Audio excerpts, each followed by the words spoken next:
చరిత్ర చూస్తే ఒక విషయం స్పష్టంగా తెలుస్తుంది. మనిషి ప్రతిసారి ఒక కొత్త శక్తిని కనుగొన్నప్పుడు మొదట అది వరంలా అనిపించింది. కానీ తర్వాత అదే శక్తి భయంగా మారింది. మొదట మనిషి మంట కనుక్కున్నప్పుడు మంట మనిషికి వంట నేర్పింది. అదే మంట యుద్ధాలకు మారింది. అణుశక్తి మనకు కరెంట్ ఇచ్చింది. అదే శక్తి అణుబాంగా మారి ప్రపంచాన్ని భయపెట్టింది. ఇప్పుడు మన చేతిలో ఉన్న కొత్త శక్తి ఆర్టిఫిషియల్ ఇంటెలిజెన్స్. ఈరోజు మనం దాన్ని ఫోన్లో, యాప్స్లో చాలా సాధారణంగా వాడుతున్నాం. కానీ ఈ ఏఐ నెమ్మదిగా మన జీవితాల్లో నిర్ణయాలు తీసుకునే స్థాయికి వస్తుంది. అసలు ఏఐ అంటే నిజంగా ఏమిటి? చాలా మందికి ఏఐ అంటే రోబోట్ అని అనిపిస్తుంది. చేతులు కాళ్ళు ఉన్న ఒక మెషిన్ మనతో మాట్లాడుతుందని ఊహిస్తారు. సినిమాలు కూడా మనకు అదే చూపించాయి. కానీ నిజంగా అది కాదు. ఏఐ అంటే రోబోట్ కాదు. ఏఐ అంటే కేవలం ఒక మెషిన్ కూడా కాదు. ఏఐ అంటే డేటాను చూసి నేర్చుకునే ఒక తెలివైన సిస్టమ్. మనిషి ఎలా అనుభవంతో నేర్చుకొని నిర్ణయాలు తీసుకుంటాడో అదే విధంగా ఏఐ కూడా డేటా ఆధారంగా నేర్చుకొని నిర్ణయాలు తీసుకుంటుంది.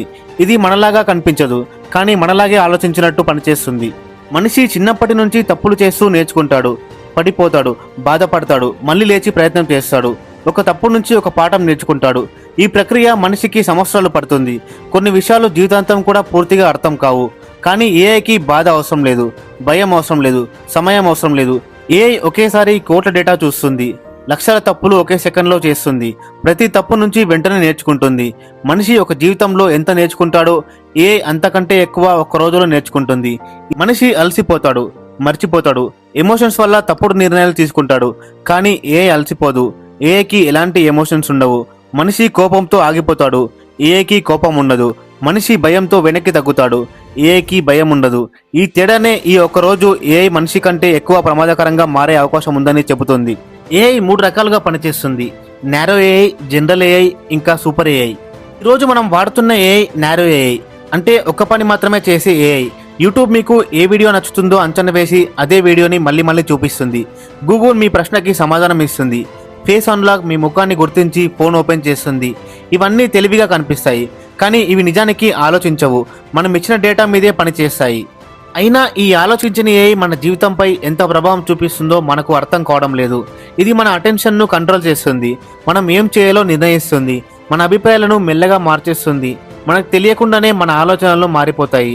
ఆలోచించని ఏఐ ఇంత పవర్ కలిగి ఉంటే ఆలోచించే ఏఐ వస్తే ఏమవుతుంది అనే ప్రశ్న ఇక్కడే మొదలవుతుంది.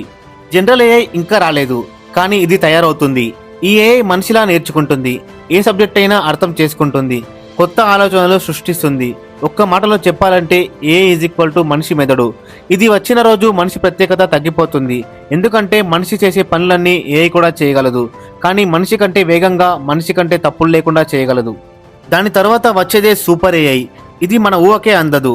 ప్రపంచంలోనే అందరి మనుషుల కంటే ఎక్కువ తెలివి కలిగి ఉంటుంది. మనం ఆలోచించేలోపే నిర్ణయం తీసుకుంటుంది. మనల్ని మోసం చేసినా మనకు తెలియదు. మనిషి తనకంటే తెలివైన దాన్ని ఎప్పుడూ పూర్తిగా కంట్రోల్ చేయలేకపోయాడు. ఇక్కడే అసలు భయము మొదలైంది. ఏఐ మనకు తెలియకుండానే హెల్త్ కేర్ నుంచి ఫైనాన్స్ వరకు, యుద్ధాల నుంచి ప్రభుత్వాల వరకు ఆర్టిఫిషియల్ ఇంటెలిజెన్స్ ఇప్పుడు నిర్ణయాలు తీసుకునే స్థాయికి చేరుతుంది.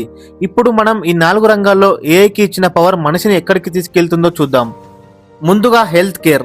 ఒక మనిషి డాక్టర్ తన జీవితంలో ఎంతమందిని చూడగలడు? ఎక్కువైతే 100 నుంచి 1000 మంది. కానీ ఒక ఏ డాక్టర్ కోట్ల మంది పేషెంట్ల డేటాను ఒకేసారి అర్థం చేసుకోగలదు. లక్షల వ్యాధుల వివరాలు, ఎన్నో సంవత్సరాల వైద్య సమాచారం అన్నీ ఒకే చేట ఉంటాయి. అందుకే భవిష్యత్తులో మీరు హాస్పిటల్కు వెళ్ళకముందే మీ శరీరంలో ఏం జరుగుతుందో ఏఐకి ముందే తెలిసిపోతుంది. ఒకరోజు మీ ఫోన్కి నీ శరీరంలో క్యాన్సర్ మొదలయ్యే అవకాశం ఉంది అని మెసేజ్ రావచ్చు. ఆ సమయంలో మీకు ఏ లక్షణాలు ఉండకపోవచ్చు, నొప్పి కూడా ఉండకపోవచ్చు. కానీ ఏఐ మాత్రం డేటా ఆధారంగా ముందే చెప్పేస్తుంది. ఇక్కడే అసలు భయం మొదలవుతుంది. ఎందుకంటే తర్వాత వచ్చే ప్రశ్న చాలా పెద్దది. చికిత్స ఎవరికి ఇవ్వాలి, ఎవరికి ఇవ్వకూడదు? డబ్బు, డాక్టర్లు, మందులు పరిమితంగా ఉన్నప్పుడు ఈ నిర్ణయాన్ని ఒక సిస్టమ్ తీసుకుంటే అది సాధారణ వైద్య నిర్ణయం కాదు. అది నేరుగా జీవితం మరణం మధ్య తీసుకునే తీర్పు. ఇప్పుడు ఫైనాన్షియల్ సెక్టార్లో ఏఐ ఎలాంటి మార్పులు తీసుకొస్తుందో చూద్దాం. డబ్బు అంటే కేవలం నోట్లు కాదు. డబ్బు అంటే నిర్ణయాలు తీసుకునే శక్తి. డబ్బు ఎవరి చేతిలో ఉంటే అధికారం కూడా వాళ్ళ చేతిలోనే ఉంటుంది. ఈరోజు స్టాక్ మార్కెట్లో మనిషి ట్రేడర్ భయపడతాడు, ఆశపడతాడు, ఎమోషన్స్తో తప్పులు చేస్తాడు. కానీ ఏఐకి భయం లేదు, ఆశ లేదు, జాలి కూడా లేదు. అది డేటా ఆధారంగా మాత్రమే నిర్ణయం తీసుకుంటుంది. ఏఐ గత 100 ఏళ్లుగా మార్కెట్ డేటాను చదువుతుంది. దేశాల ఎకనామీ ఎలా కదులుతుందో అర్థం చేసుకుంటుంది. మనిషి ఆలోచించలోపే ఏ షేర్ పడిపోతుందో, ఏ షేర్ పెరుగుతుందో నిర్ణయిస్తుంది. భవిష్యత్తులో మార్కెట్ క్రాష్ అవ్వకముందే ఏ డబ్బును ముందే బయటకు తీస్తుంది.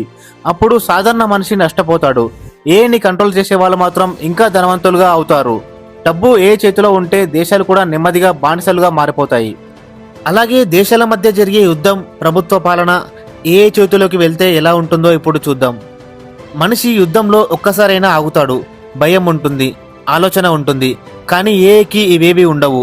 ఒక్క డ్రోన్కు టార్గెట్ కన్ఫర్మ్డ్ అన్న ఒక్క కమాండ్ చాలు. ఎవరు, ఎందుకు, సరైందా, తప్ప ఈ ప్రశ్నలు ఏఐకి అవసరం లేదు. ఒక కంప్యూటర్ స్క్రీన్ మీద తీసుకున్న నిర్ణయం వేల కిలోమీటర్ల దూరంలో ఉన్న ప్రాణాలు తీస్తుంది. ఒక చిన్న కోడ్ తప్పు వల్ల వందల మంది చనిపోతే దాన్ని యుద్ధం అంటామా లేక డిజిటల్ మారణహోమం అంటామా?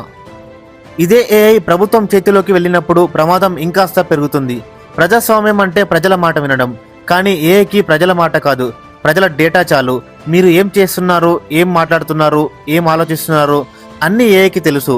ప్రభుత్వం ఈ మనిషి ప్రమాదమా అని అడిగితే ఏఐ చెప్పే ఒక మాట తీర్పు అవుతుంది. కోర్టు లేదు, వాదన లేదు, నిర్ణయం మారదు. ప్రభుత్వం ఏఐ మాట వినడం మొదలైతే ప్రజాస్వామ్యం చట్టాల్లో కాదు, పుస్తకాల్లో మాత్రమే మిగిలిపోతుంది. ఫైనల్గా ఏఐ చెడు కాదు, అది ఒక సాధనం మాత్రమే. ఆ సాధనానికి ఎంత శక్తి ఇస్తామో అది మన చేతుల్లోనే ఉంటుంది.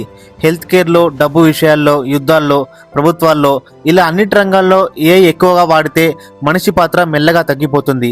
అసలు ప్రశ్న ఏఐ ఎంత తెలివైనదని కాదు, మనం దాన్ని ఎంత జాగ్రత్తగా ఉపయోగిస్తున్నామో అని. ఎందుకంటే ఏఐ మన చేతుల్లో ఉంటే అది సహాయం, మన చేతులు దాటితే అదే ప్రమాదం. నా ఎక్స్ప్లెనేషన్ మీకు నచ్చితే వీడియోని లైక్ చేయండి, షేర్ చేయండి. మరిన్ని వీడియోస్ కోసం ఛానల్ని సబ్స్క్రైబ్ చేసుకోండి.